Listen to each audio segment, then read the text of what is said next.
Thank you for auditing the always positive new music review show hosted by a French professor who is finally going to be reviewing the album A Martyr's Reward by Ka, sometimes called Brownsville Ka. He's from Brownsville, Brooklyn, and it's very hard to find him on the internet just with the name Ka. Now this is, and I say this a fair amount, which is a good sign for my channel, but this is definitely the most requested video. At least the most persistently requested video. I've had other albums where people requested probably more, but this album, since it came out last month, on every single video that I release, someone says, Sky, you gotta review Ka. Sky, you gotta review Ka. Sky, an angel loses its wings every time you don't review Ka. A little bit of my soul dies every day you don't review Ka. So here I am reviewing Ka, which I gotta admit is actually bad for my channel. It's bad for my analytics. The more that people interact with my channel, the better. So if you're one of those people, please comment on here, I don't know, like awesome, thanks or something to make sure I still get those, or continue to comment on all my videos about how I need to review this album. But I want to talk about why did I not review this album. Well, first of all, I didn't review his previous album either, which came out last year. And a couple people suggested that to me, and I listened to it. But a thing happens to me with sort of positive hip-hop or conscious hip-hop, where I am a little bit harsher on it than I think I am on other forms of music. I guess I'm a little bit more wary of the preachiness, or what I perceive of a preachiness. I get a little bit wary of being like a guy in my socioeconomic status, you know, sitting there and congratulating someone for putting down someone else in a different socioeconomic status, you know? And that's what I perceived of in this album. Now, I was wrong. I was severely underestimating who Ka is, and I'm very happy that you persisted and that I persisted and that I finally learned to love who this person is. But that doesn't answer the question, why has it taken me a month to review this album? You know, I usually review things within a week, sometimes within 2 weeks. Well, Ka is an interesting guy, and as I'm going to be making the point, he is unique in music right now. He's definitely unique in hip-hop, even though I perceived of him as being a part of the sort of conscious underground hip-hop world. He's not a part of any world, as we will get to. But one of the things he does is he releases albums, and he doesn't release them to streaming, and he doesn't release them in stores. You can only buy the files from him. So I wasn't ready to spend $20 on an artist who I didn't know that I liked yet, right? And then also, I could have just, you know, streamed it on YouTube, but I'm not going to insult this artist, you know? If he chooses to make me wait to listen to his music on, you know, for cents on the dollar or a quarter of a cent on the listen, an eighth, hundredth of the cent for each listen, you know? If he wants to wait to have me stream it, I'm going to wait. So it finally arrived, not on Tidal, but on YouTube Music, and I'm happy to listen to it. Now, the funny thing is, one of the main comments that I get from people is, actually, could you review The Descendants of Cain, his last album? Could you do that one instead? This album isn't quite as good. Now, I'm interested. You can tell me in the comments, keep those interactions going, you can tell me in the comments why this album isn't as good, but I do care. But I need to stress this, you know, part of what makes this channel fun is that it's constantly moving forward. It's never looking backwards, because I don't have time to listen to old albums. You know, I just reviewed Hitler Wears Hermes 8 by West Side Gun, and I don't have time to review 1 through 7, because I listen to so much new music, you know? So as far as I'm concerned, Ka's discography starts right now. I asked on Twitter if people had any thoughts about this album, and Trey Fox, someone who follows me on Twitter, I suppose, said that this is more direct and less conceptual. And to that, I think that's great, because I think being direct is in and of itself fairly conceptual, especially in hip-hop, right? Especially in hip-hop, in which we often see people putting on a mask or pretending to be something that they're not. And what we find in this album is a very heartfelt album. There's one line in particular that stands out that I think can serve as a guide to the entire album. And I'm not going to say the one that references A Martyr's Reward. I don't think so. I'll get to that soon. I think it's actually felt a lot of hate, but I'm not hateful. I think that's a good way to understand this album. This is an album sort of about hate, but it's not hateful. About alienation, about growing up in poverty, growing up in racism, growing up in the terrible situation that modern late-stage capitalism has put us all in. He's able to put this kind of all forward, but he's never quite hateful. I will say that I listened to it, and when I saw it was streaming, I knew I was going to review it because I'd like it enough, and I'd have something to say about it. Definitely, this album super duper duper grows on you. I mean, I listened to it for the last time today. It was probably my 5th time listening. And by the time I got to this last song, this like amazing last song, which I'll talk about soon, I was just so excited, and I just wanted to hit play and start the album all over again. And a lot of it depends on this character, Ka, this sort of very mysterious person, Ka. He's an interesting character. In a lot of ways, I think he harkens back. So I do teach about hip-hop. You know, I'm a French professor, but I have a couple classes on hip-hop because my college is cool like that. But one of the things I try to stress to my students is that it started off as a collectivist movement, right?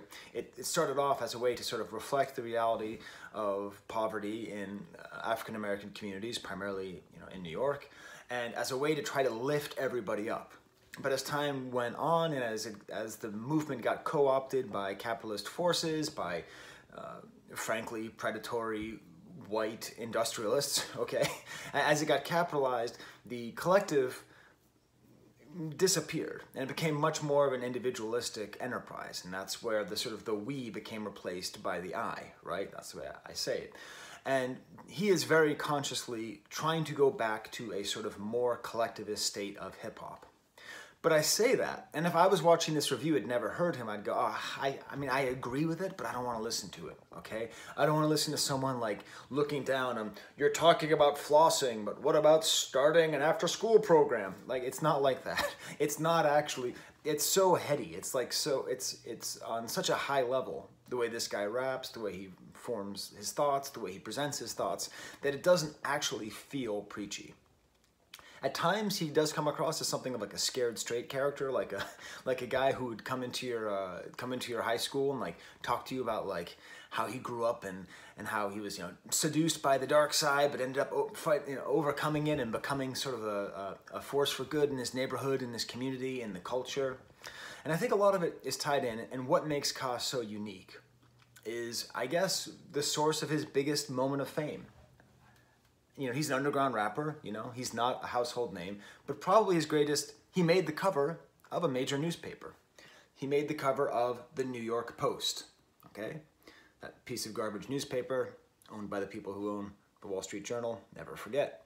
So here we have, you know, this image of Ka right there, underneath Johnny Depp and some model.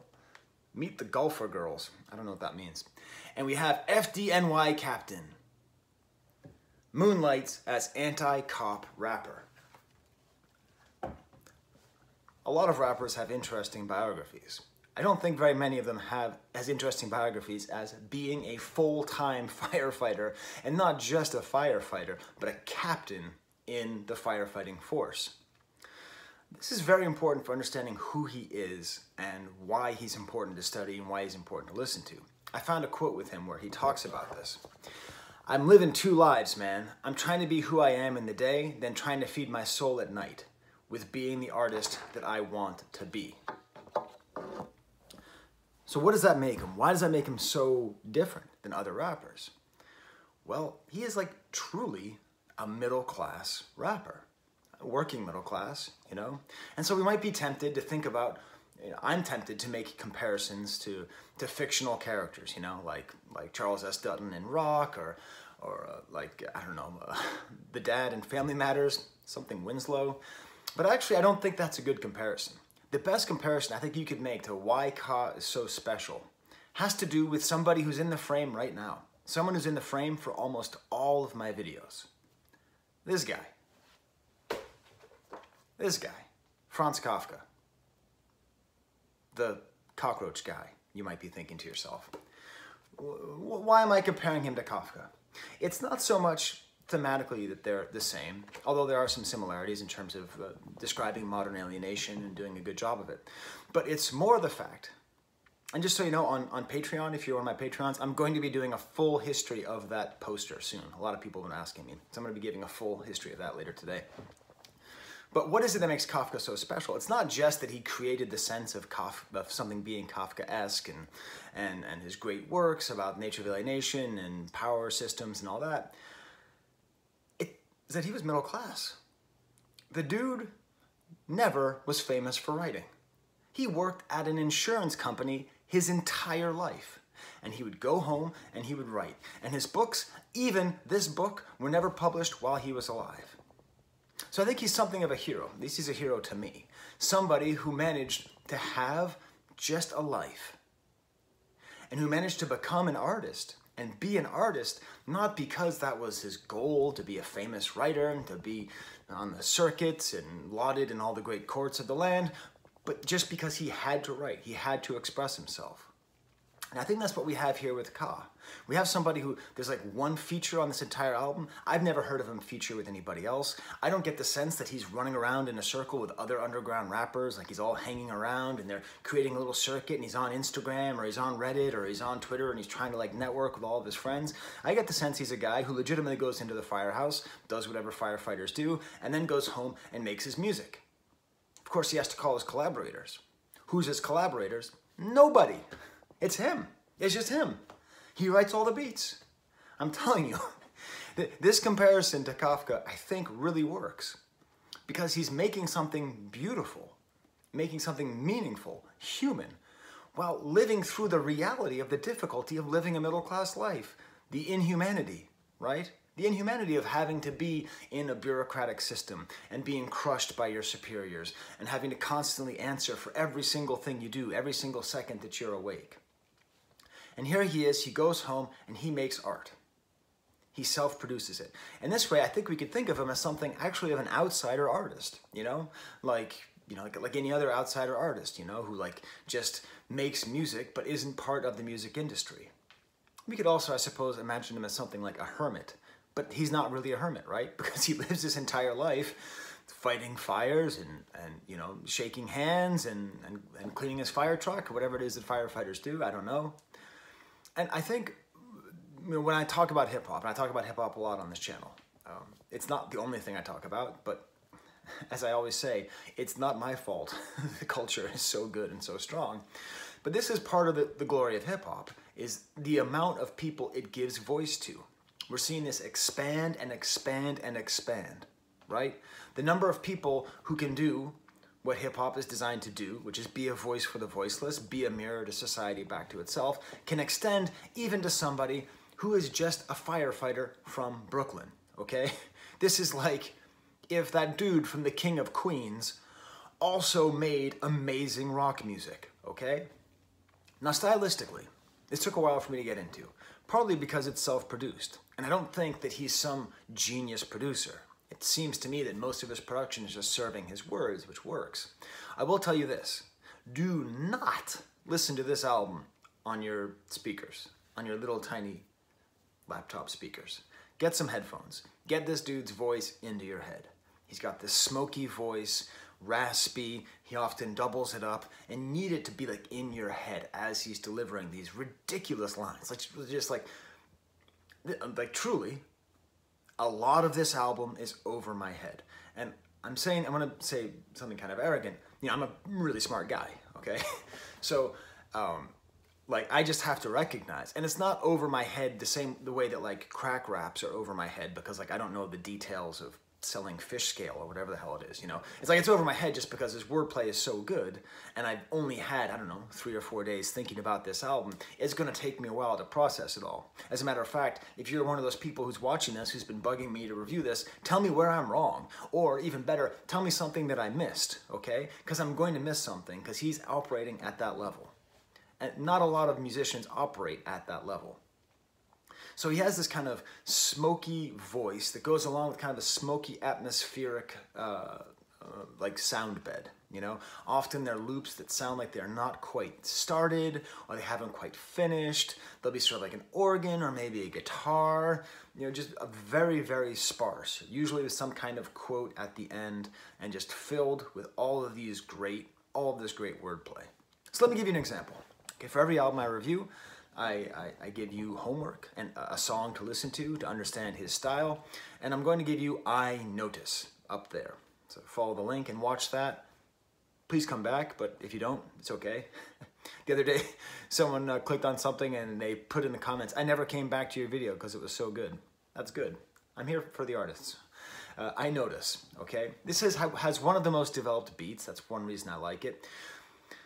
The thing about, so I asked recently, what's the history of no drums on hip hop songs, right? Because we're just noticing this big trend. You know, I mean, even Drake, and especially Kanye, and Baby Keem, and West Side Gun, like a lot of these albums that are coming out have a lot of these songs with no drums. Well, some people said, well, Ghostface is the one who innovated it, and people gave me other examples. The answer I got most often was Ka. But I need to be careful, though, because I don't think this necessarily counts. The way that he uses drums primarily is as a metronome. So there will be like a bass drum, or there will be a hi-hat, and it'll just kind of serve as a way to create some kind of rhythm underneath his smoky, often even hypnotic flow. On this song that I like is that it's not quarter notes, it's eighth notes, which gives it a little bit more pep. And this album is lacking in pep, although I think that's part of his style, so it's not that it's lacking, but it's stylistically not very peppy. But this has this great example of the best of his production. It's kind of like scratchy guitar and like these horror sounding organs. At times it sounds sort of like a 70s horror movie from Italy, you know? And these kind of like moaning sounds, and then all these lyrics. Wasn't raised to trust. Talking about that. A lot of this album is about the trauma of growing up in this environment. What I love is he talks about how growing up in the 80s during the crack epidemic was exhausting. Being around the crack pipes was exhausting. Standing before death, famine, in war, all the horsemen. Describing life in the inner city in New York as just being this exhausting thing. And I think that's a great word. Because when people talk about trauma and post-traumatic stress disorder, which I think a lot of this album deals with, right? Just having to deal with the trauma of growing up in such a terrible environment. It's tiring. It's tiring being traumatized. It takes a lot of work, a lot of effort, a lot of like physical energy. And these are the details that I think make this album so great. It's tiring, okay? I mean, I didn't grow up in that, you know? I grew up in a nice suburb of Boston, okay? Like, I grew up in the town voted most boring town in Massachusetts. And there's a lot of boring towns in Massachusetts, you know? So, like, hearing about this in this way, even though, thanks to rap music, I have had to confront the fact that the idyllic nature of my upbringing came at the cost of the hellish upbringing of other people, this adds another element. It isn't just about slanging cane and Bloods and Crips and corners and Contras and the CIA and all that. It's also about these people just being tired. And it extends my empathy in a totally different way. Just the way the whole song starts is amazing. And it's funny because he is somebody who is a fireman and he talks a lot about police officers. And I think that's an important distinction to make, you know? Not all civil servants are the same. You know, I worked for the state, you know? Cops got us under microscopes to make sure we see cells. Okay? Just sit on that one for a while. I'm gonna take a sip of my Joe Cool coffee cup. Oh my God, Toby's back there. I didn't even notice him. Probably freaking you out, little ghost back there. Cops got us under microscopes, make sure we see cells, okay? So that's obviously a pun on using a microscope to see a cell, and then also cops wanting young black men to be in prison cells. No, my first vitamin was iron, but I just wanted to beat 12. It's just astonishing, right? Didn't dwell by the seashore, but was sure to see shells. So he's actually putting a real tongue twister, right? Like Sally sells seashells down by the seashore, whatever it is. Didn't dwell by the seashore, but was sure to see shells. A beautiful line. I don't know how many times he had to record this. I know it would have taken me forever. And then the whole thing is based on this concept of noticing that the onus was on me, that the responsibility is on him. And this is part of what the album is about. It's about this responsibility he has to talk about these experiences, to try to rise above. And again, the most important thing, I think, in this album is that he's never actually judging other people. At least I don't hear him judging other people. A couple times he'll make a sort of half-hearted put down more mainstream rappers. But in general, it seems to be this concept of this collectivism, and that the onus is on him to spread this collectivism.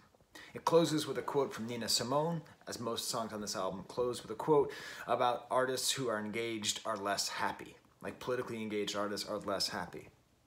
And maybe that's true, and maybe it's not. You're gonna have to wait for my review of the final song of the album for me to re-engage, for me to go back to that. Okay, I'm now gonna go through the rest of the album a little bit quicker. The song Everybody Up. Acoustic guitar opening, the tapping foot drums is the metronome here, guitar throughout, even a little bit of electric guitar, almost even a solo at some point, mournful and slow. When you got the headphones on, you got this double voice, it's just so deep in your head. And it's just one verse sandwiched by this chorus about trying to bring everybody up. Them bigots did us how they treat peasants. No gifts, but always police presence. Stopped putting in work, a complete severance. In this labyrinth, arrogance defeats blessings.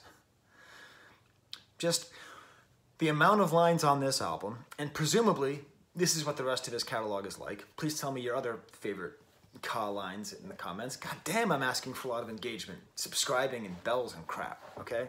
But just arrogance defeats blessings, I'm just gonna use that. I'm just like, I am going to, I'm raising kids and my kids are smart, and if I ever sense them being arrogant, I'm just gonna say, kids, in this labyrinth, arrogance defeats blessings, because it's true. You can be blessed and then be so arrogant that the force of your blessing is destroyed. Everybody up, I want everybody up. Again, calling back to the collectivist, dare I say, socialist origins of hip-hop music. Okay, I dared to say it, but it is true. In a lot of ways, we can see the shift of hip-hop to hyper-free market capitalism, gangster rap, as one from socialist values to capitalist values. Now, it's a very sort of tepid socialism and a very extreme capitalism, so it's not a very fair comparison. Next song is I Need All That. Piano led with great bass. The bass even gets louder for emphasis at times.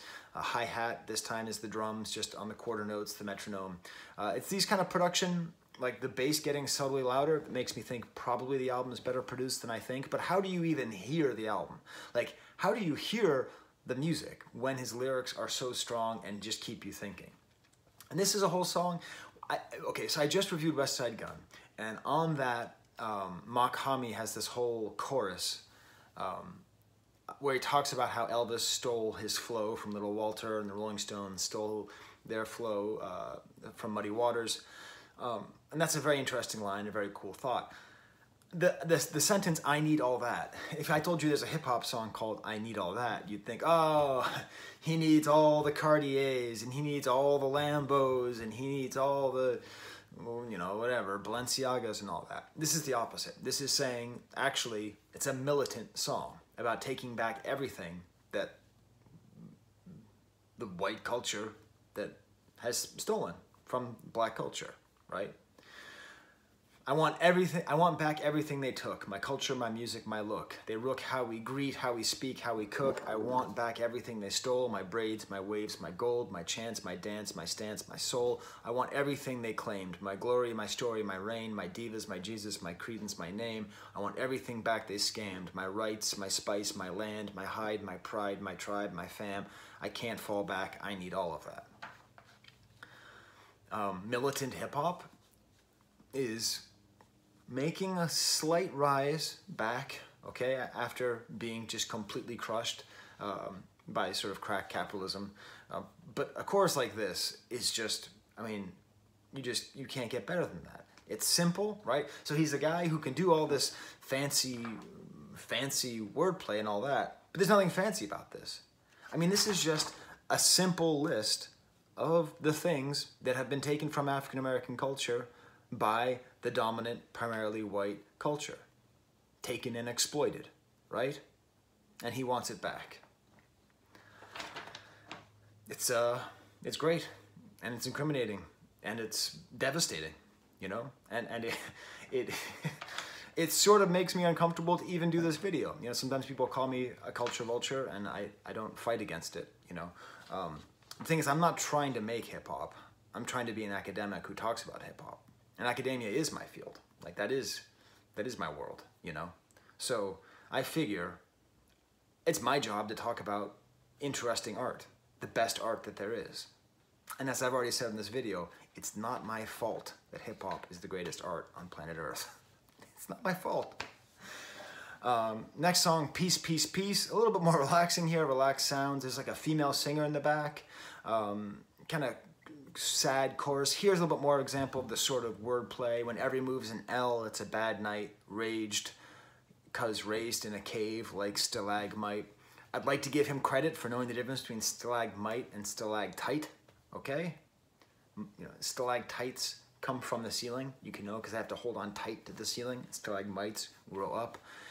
And this is the image that he gives of himself in this very tiring place. Sad to say, almost has like a drum line to it, but not quite. It's like a fill that ends with a crash cymbal. A cool kind of flute loop here.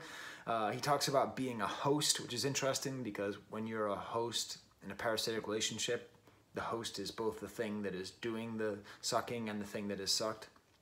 I'm the host, they just parasitic, committed, I had to live it before I pad the lyric. As far as dumping, it was fun, son, I had to did it. Was born a loser, my form bruises match my form bruises match my battered spirit. And one of my favorite lines here, he talks about his brothers, who aren't his brothers by blood, but they're brothers because they bled with me. All these little tiny, like, that's the thing, and I don't know how long this review is going to be. It's going to be pretty long, I can already tell. It should have been longer because just on these lyrics, I'm just sort of throwing these lyrics at you as an example. Like I'm trying to quote each song at different times, but they really could merit a video each of their own. PWH is the next song. Again, the kind of 70s goblin-esque, 70s Italian horror sound. This cool kind of keyboard going up and down, and he's playing these chords. Just some more beautiful lyrics again about where he grew up and the hopelessness and the desperation of where he grew up, right? Like PWH stands for prayers, wishes, hopes, praying, wishing, and hoping. And, you know, triples is safe, triples is best. He's making these three comments, but they're all meaning the same thing. And it's a very intentional redundancy, right? Because he's showing how unbelievably desperate the situation was. That you can't just hope, you can't just wish, and you can't just pray. You have to pray, wish, and hope. But as the song implies, it's not going to lead to anything. When you start with no chips, you don't know when to fold. That's one of his great lines. I ain't make this environment, just painting the pictures.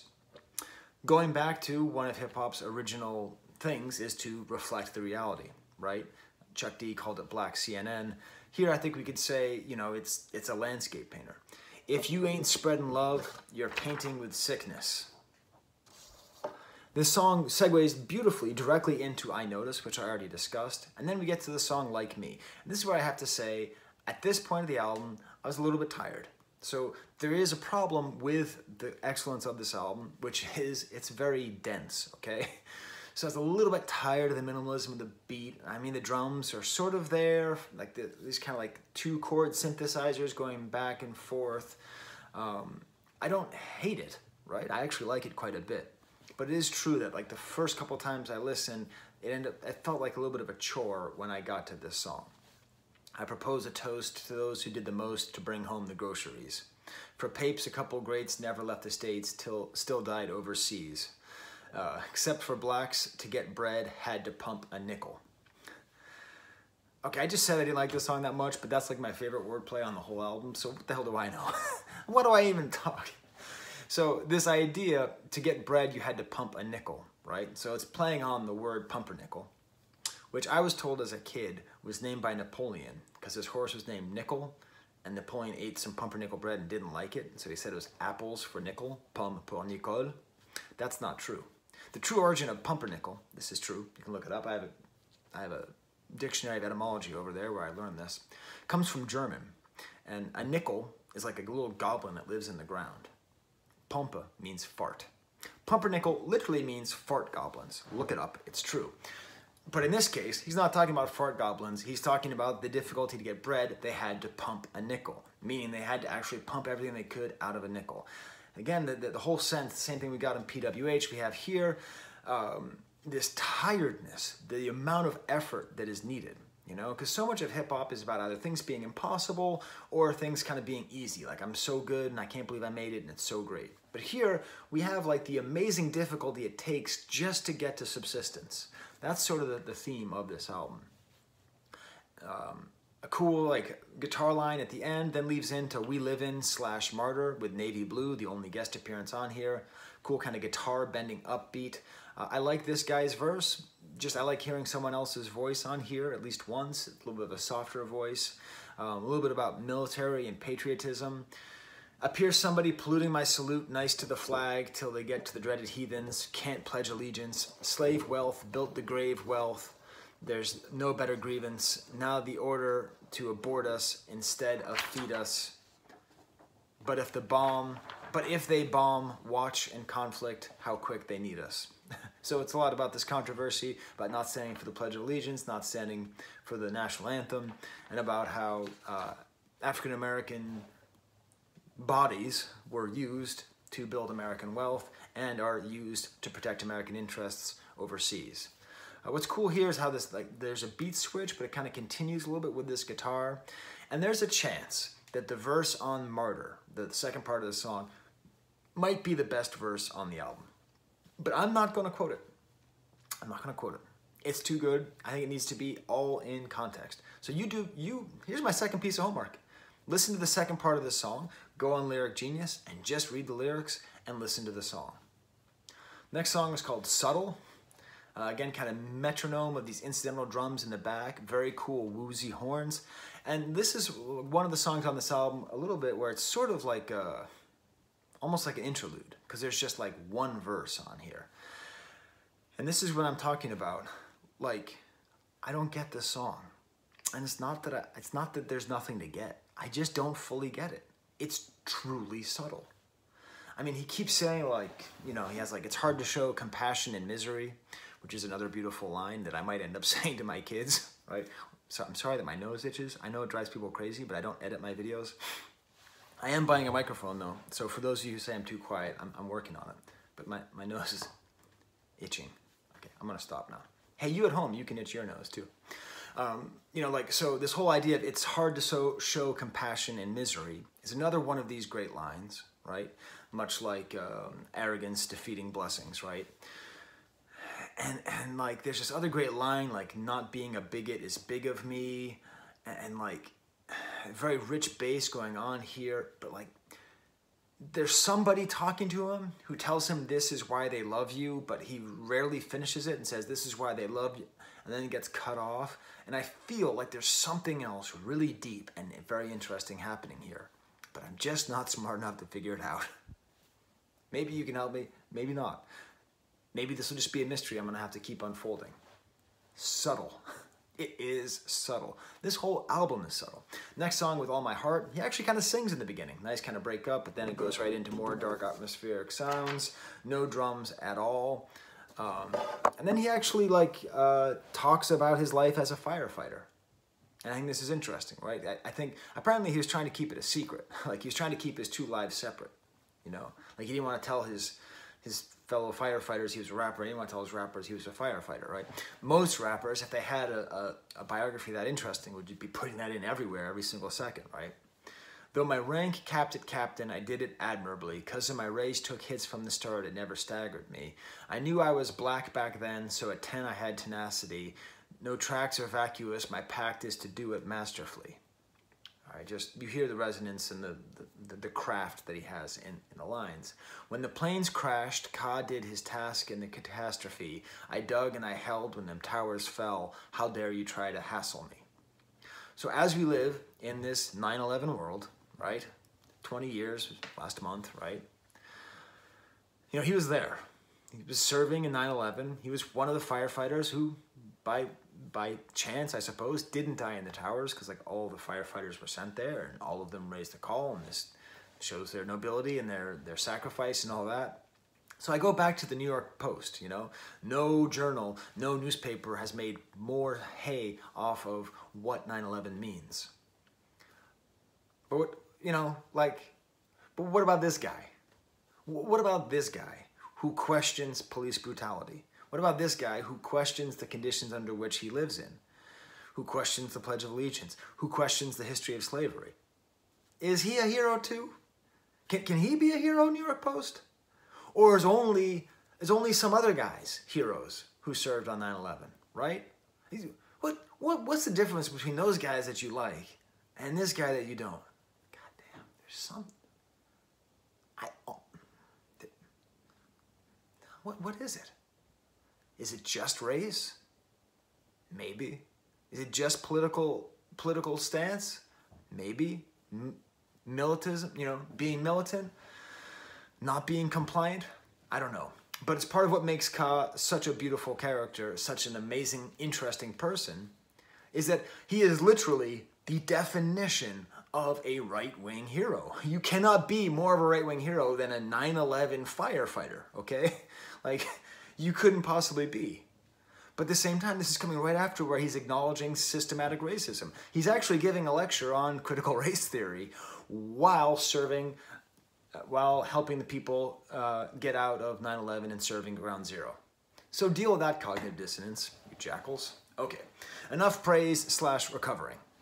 Love this beat, this kind of like hammer-on guitar lick, like kind of one of these things.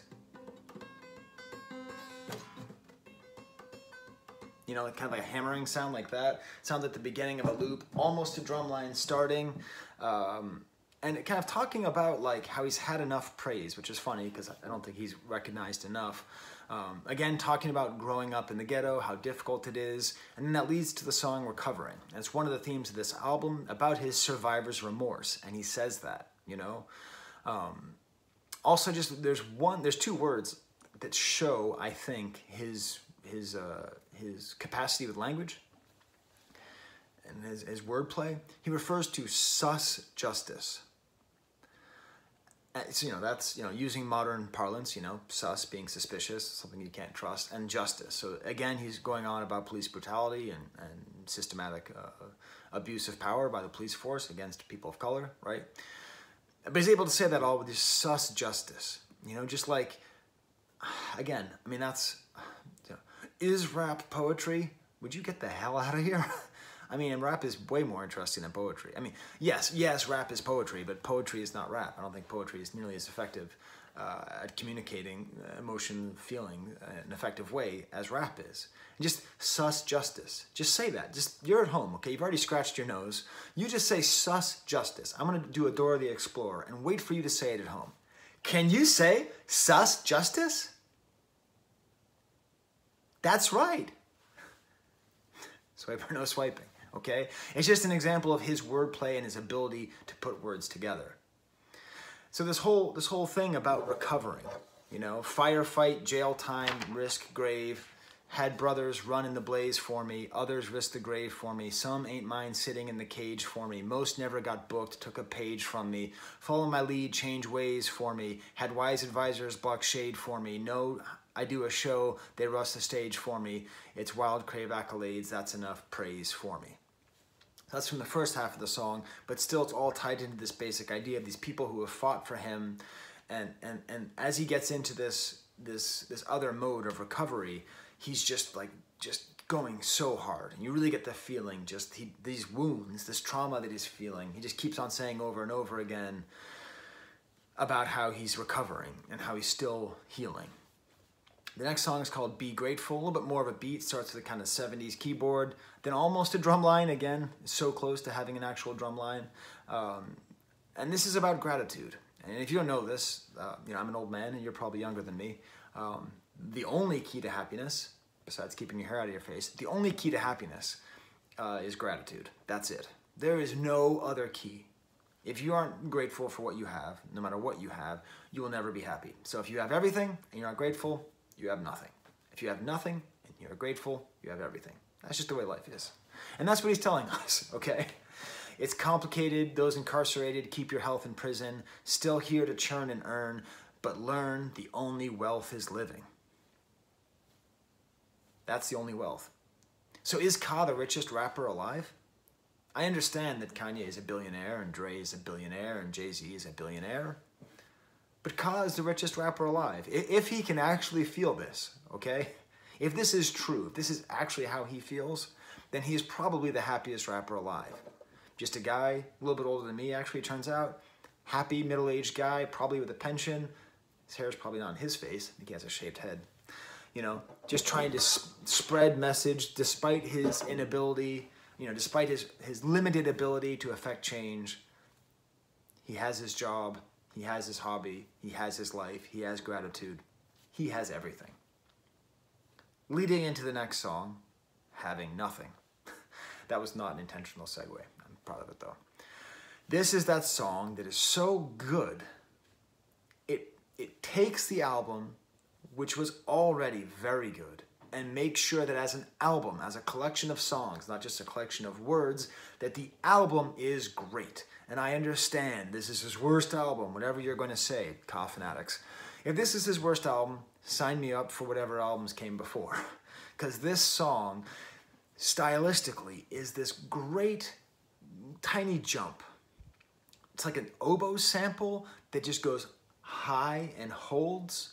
And it's this lifting sample after a very dark and atmospheric, smoky album. We have this like way up high, and you're just feeling this a sense of elation. And he keeps talking about having nothing gave me everything. Okay? That's what he's talking about. Having nothing gave me everything. The opening verse is a good example of his crazy syntax. He just plays with language at a very high level. It was on as baby, the longing made me, never take it short, was fist and face up, no kiss and make up, it made us fought. Pounds of pop round the clock, down the block only brave could walk, born with hate within, walls paper thin, can hear neighbors talk. So he's talking about growing up in this environment of cocaine dealing and the block, but also where he lived, the walls being paper thin. And these are the kind of details, you know. I grew up in a house. I was lucky, you know. I had 4 walls, never had to think about anything else, you know. I've lived in apartments. But the idea of growing up as a child and walls being paper thin and being able to hear it, he paints this picture of his life. But he's also talking about the blessings of having nothing. And this is where I think it all comes together, you know. So much of rap music is about having, right? Not about being, not about doing, it's about having, right? That's the trick, okay? That's the trick that was played on hip-hop, right? Where in the late 80s, basically there was a fork in the road, and hip-hop could have followed Public Enemy and stayed very militant, or it could have sort of followed, you know, NWA and sort of the gangsters who were selling crack and being good Republicans, you know. And of course it followed that path. But the kind of trick of it is that rappers who have everything usually have nothing. And that's one thing that's interesting, is as hip-hop is getting more expressive, especially as emotional rap becomes more popular, we get more and more rappers talking about how having the Lambos and having the Cartiers and having the Junior Watanabe on the Rees and all this stuff actually doesn't lead to real happiness. Like, they're coming around and explaining that the real source of happiness is human connection, is being seen, is being felt, is being held. So I think this song sort of secretly is one of the great anti-capitalist rap songs there's ever been made, because it exposes the emptiness at the American dream of having everything and getting everything and being super rich and having all of that. Just as he follows from the previous song where he's talking about being grateful, here, it's not about having, it's about being. So there it is. There's my review of Ka. Thank you to everybody who insisted that I reviewed it. It's awesome. It's ridiculously good. Like, it's enriching. I feel like every once in a while I get goosebumps. Those are real goosebumps. Like, I got goosebumps talking about having nothing, talking about the richness of this. So thank you so much for your insistence. And feel free to always tell me what I should review. I always give it a listen. I don't always give it a review, but I always give it a listen. Okay, well, I've got to go. Until next time for... Hey, Toby, what's up there, Toby? Toby. You want to say hi, Toby? He never listens to me. All right, for Toby, there's the camera.